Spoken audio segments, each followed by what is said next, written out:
Pronto. Fala galera, iniciando aqui o nosso primeiro episódio da Caverna Podcast, tá? Um podcast que vai tentar abrir a sua mente. Tô aqui ao lado do meu colega Ivan. Fala aí, Ivan, um pouquinho. E aí, Matheus, tudo bem? Bem, como você sabe, a caverna foi inspirada nada mais nada menos do que na ideia, no mito da caverna de Platão, onde vamos tentar retirar vocês do mundo em que vocês estão presos, mostrar um pouco da realidade e como é a sociedade real. É um produto que está inserido, né, dentro da Unifamec Criativa, um projeto que a gente tem lá na Unifamec, que busca trazer esse conhecimento de forma tecnológica. Hoje aqui a gente recebe aqui dois convidados ilustres aqui, né? Magnânimos. Cássio de Jesus, é graduado aí em Educação Física e hoje está também cursando Direito lá na Unifamec. Conta aí, Cássio, um pouquinho sobre a tua trajetória, sobre os seus conhecimentos. Boa tarde, gente. Meu nome é Cássio, né? Como o colega falou. Eu sou graduado em licenciatura em Educação Física e estou aqui hoje para falar um pouquinho sobre minha trajetória e meu conhecimento como eu atuo na área da escola, das escolas públicas e particulares.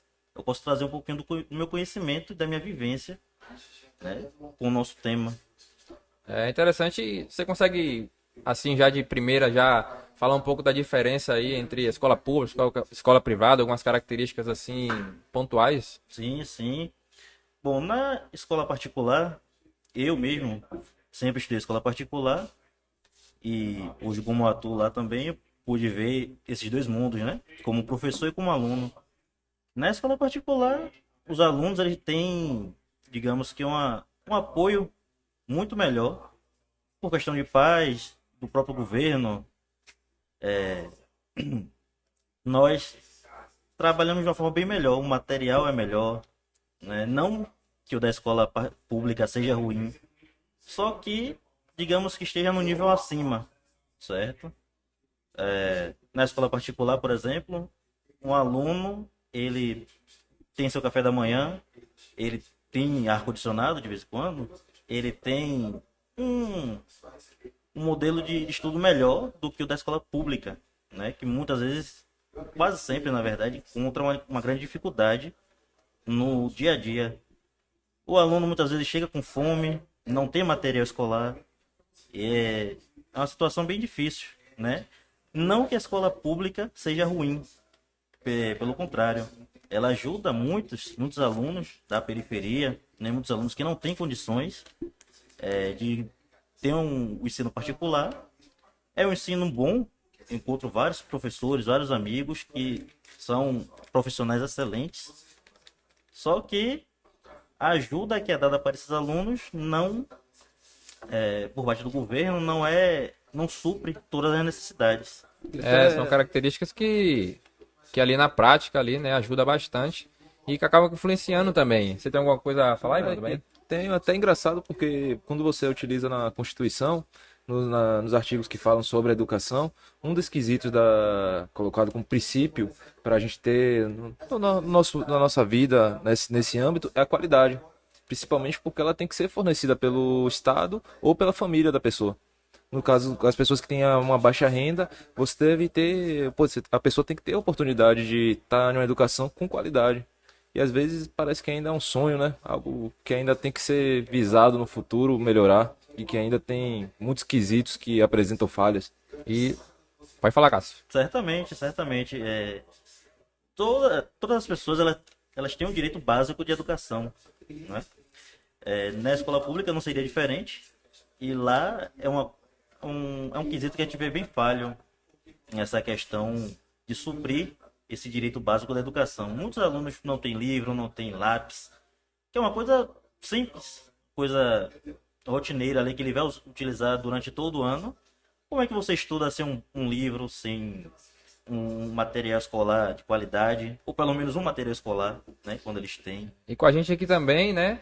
Olha o currículo dela aqui. Esse é Daniela grande, viu? Santana, licenciada em Pedagogia e bacharel em Comunicação Social. Essa daí tem E, a- daqui a pouco vai poder pedir música no Fantástico, de tanta e aí, faculdade. Dani, o que é que você acha?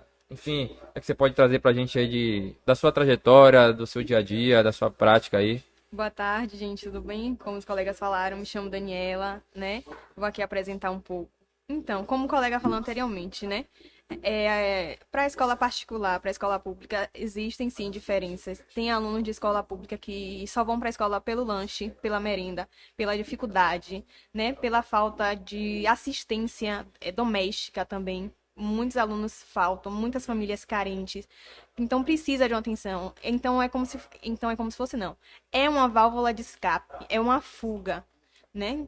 E a particular não. Eu também, assim como colega, eu também saí de escola particular, sempre estudei em escola particular e as coisas são mais tranquilas, são mais serenas, as coisas fluem naturalmente, sem pressão.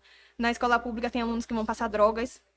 Isso já se tornou algo assim tão comum, tão banal. Todo dia a polícia tá lá fazendo visita, né? E leva um e leva outro.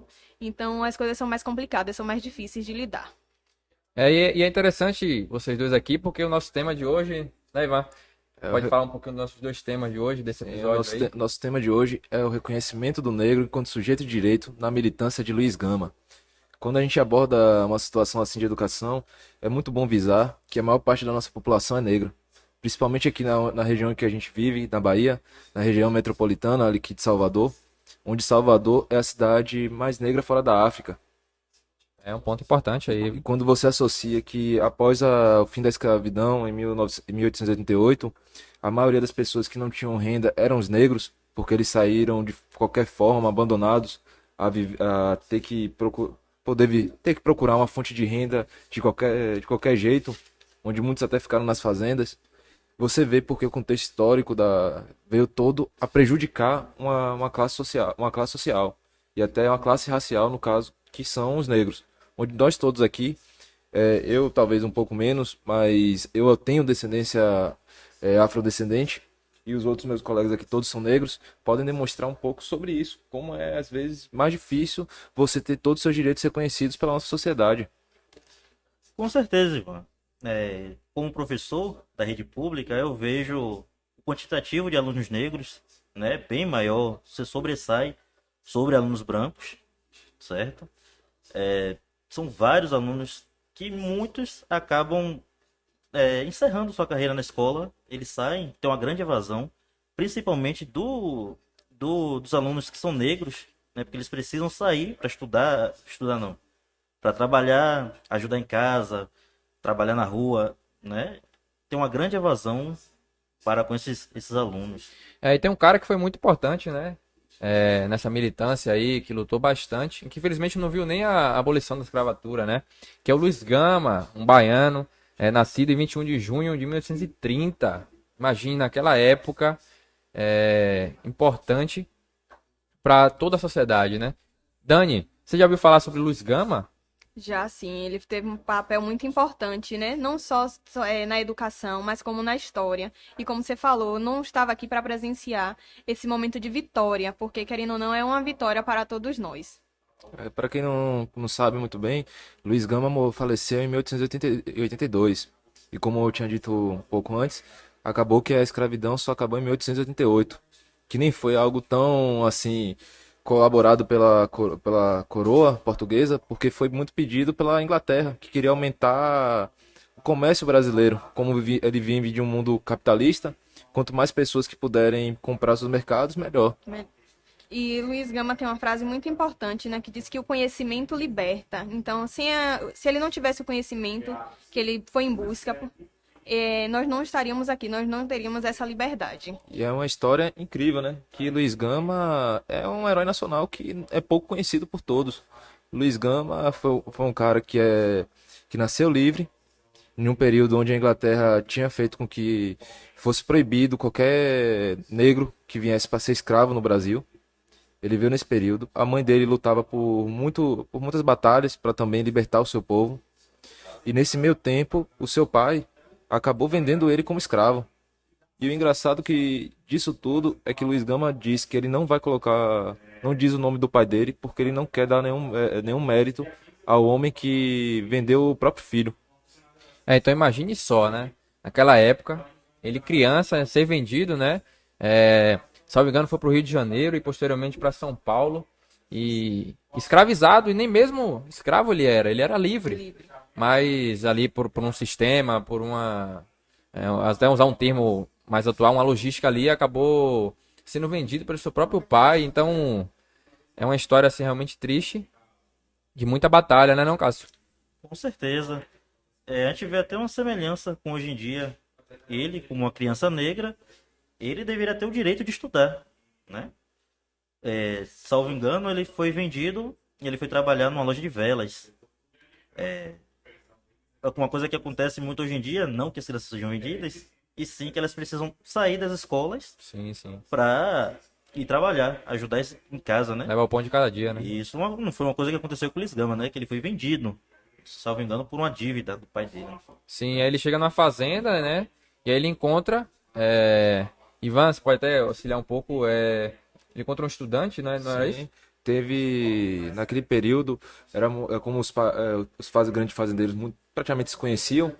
Um amigo, o fazendeiro que tinha comprado ele, acabou tendo uma visita, um hóspede, que já tinha uma visão totalmente diferente dele. E que talvez isso mostre como nosso país tem futuro, que ainda há cidadãos que tentam lutar pela liberdade e pelo direito do outro de poder aprender.